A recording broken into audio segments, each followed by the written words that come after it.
Bonjour, aujourd'hui je suis avec Jules, œnologue de chez Eunovino. Alors pour agrémenter un bon repas, rien ne vaut une bonne petite bouteille de vin. Alors comment faire pour bien associer vos mets avec le vin? Jules va vous donner tous ses conseils. Accorder un vin à un plat ou accorder un vin à tout un repas. On ne sait jamais par quel bout le prendre, on ne sait jamais si ça va marcher ou pas. Je vais vous donner 7 points clés qui me semblent pas mal pour avoir en toute occasion au moins quelques réflexes de réflexion et puis aller chercher dans sa cave ou chez le caviste ou au supermarché le vin qui devrait aller avec le plat. Le premier point, c'est le plus simple, c'est la couleur. Et en général, ça marche.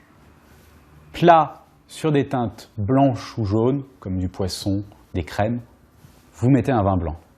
Des plats plutôt rouges, des viandes rouges, des sauces grands veneurs, des champignons, vous mettez des vins rouges. Second point, la puissance.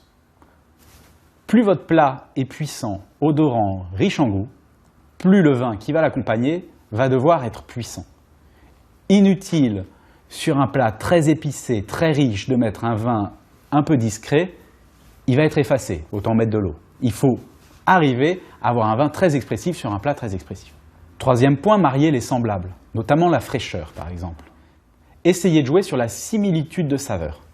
Par exemple, vous avez un plat sur la fraîcheur, avec des herbes fraîches, du fenouil, de la ciboulette, du citron. Prenez un vin blanc qui est sur ces mêmes notes de fraîcheur en bouche, des vins sur l'acidité, par exemple un Sauvignon de Loire, un Chenin, un petit Chardonnay jeune. Au contraire, si vous avez un plat très gras, très riche sur la crème, le beurre, prenez un vin blanc plutôt sur ces tonalités en bouche, très gras, très rond, qui se mariera par la similitude. Quatrième point, la richesse en protéines de la viande. Et ça, c'est pour marier les blancs ou les rouges avec la viande.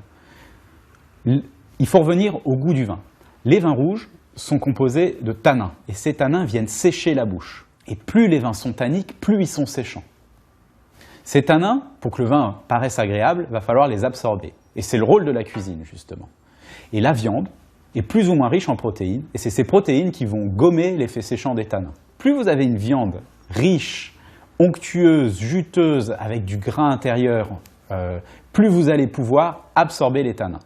Donc en fait, en fonction de la puissance de votre viande en protéines, et dans l'ordre, on peut ranger d'abord les poissons maigres, puis les poissons gras, puis les volailles, puis les gibiers à plumes, comme le faisan, comme la perdrix, puis enfin le porc et le bœuf. Et bien ça, ces viandes, elles sont de plus en plus riches. Et vous allez mettre des vins de plus en plus puissants en tanins sur ces viandes. Donc sur les blanches très légères, on évite les rouges, ou alors on met des rouges très légers sans tanins, comme des gamay ou des pinots noirs. Sur les viandes un peu plus onctueuses, comme les volailles, on peut mettre des rouges avec un peu plus de tanins, des cabernets de Loire par exemple, ou des merlots, pas trop séchants, des vins assez faciles à boire.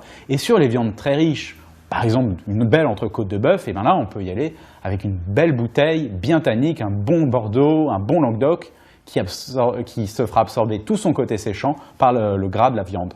Cinquième point, les plats épicés ou pimentés. Là, c'est un peu difficile. Les vins risquent souvent d'être effacés par la richesse en épices ou en piments du plat. Alors si c'est très épicé, très parfumé, allons sur des vins parfumés, par exemple des vins d'Alsace.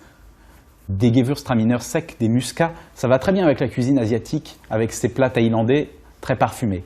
Si c'est plutôt le piment qui domine, le côté mordant, moi j'aurais tendance à dire, prenez un vin du sud, assez rond en bouche, assez onctueux et jeune, sur le fruit. On va faire un mariage un peu salé-sucré, comme un mariage salé-sucré. Fruit du vin, piment du plat, et ça va bien se complémenter. Sixième point, l'iode, ce côté salé dans les fruits de mer. Enfin, à la fois salé et marin. Ça réussit mal au vin rouge. Ça va donner au vin rouge avec des tanins un côté métallique. On n'arrive pas à les associer. C'est pour ça qu'on privilégie les blancs sur le côté iodé. En plus, le côté salé durcit les tanins, rend les vins plus durs. Donc il faut éviter tous les vins qui ont tendance à être durs, et donc les vins rouges. Donc sur les coquillages ou sur les fruits de mer très iodés, on va donc favoriser sur les plats iodés, tout ce qui est coquillage, plutôt des vins blancs, et assez discret au niveau aromatique parce que c'est très délicat l'iode, ça donne un parfum vraiment typique au coquillage et donc il ne faut pas que le vin soit trop écrasant. On prendra donc des muscadets sur lit par exemple, des chablis assez minéraux, en Bourgogne, ou pourquoi pas un Riesling en Alsace sur la minéralité et la fraîcheur. Enfin, 7e point, le nec plus ultra, quand on veut commencer à être un peu expert dans l'alliance, jouer sur les odeurs. Alors là, ça veut dire qu'il faut se poser la question des odeurs du plat et des odeurs du vin. Donc si vous n'avez pas goûté le vin, c'est plus difficile. Mais si vous commencez à connaître un peu vos vins, ben là vous pouvez commencer à jouer sur la complémentarité des odeurs.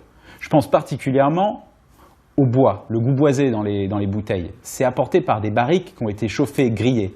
Et ben ce goût grillé et boisé qui est apporté au vin rouge ou au vin blanc, et ben il va bien se marier au goût grillé de la cuisine. Donc si vous avez de la viande grillée et du poulet rôti, et ben vous pouvez aller sur des goûts complémentaires de boisé dans le vin. Sur ce mariage d'odeurs, je pense aussi par exemple aux odeurs de champignons, de venaison, de gibier. On les retrouve dans certains vins rouges, notamment quand ils ont 8, 10, 15, 20 ans d'âge. C'est pour ça qu'ils sont très agréables à boire avec des plats d'automne, des gibiers, des plats aux champignons, aux girolles, parce qu'ils ont une belle complémentarité d'odeurs. Enfin, pour conclure, quelques ennemis du vin, disons les saveurs et les plats qui ont vraiment beaucoup de mal à s'aromatiser avec les vins et où il faut mieux passer à l'eau. Si vous avez des endives très amères, évitez le vin. Le deuxième point, c'est tout ce qui est vinaigre. Le vin, quand il a un défaut, il se transforme en vinaigre.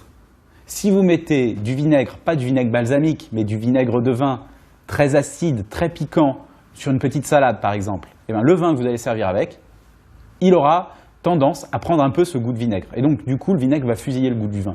Donc vinaigre qui a un défaut du vin, amertume qui a un défaut quand c'est trop prononcé du vin, vaut mieux éviter de servir du vin sur ce type de plat.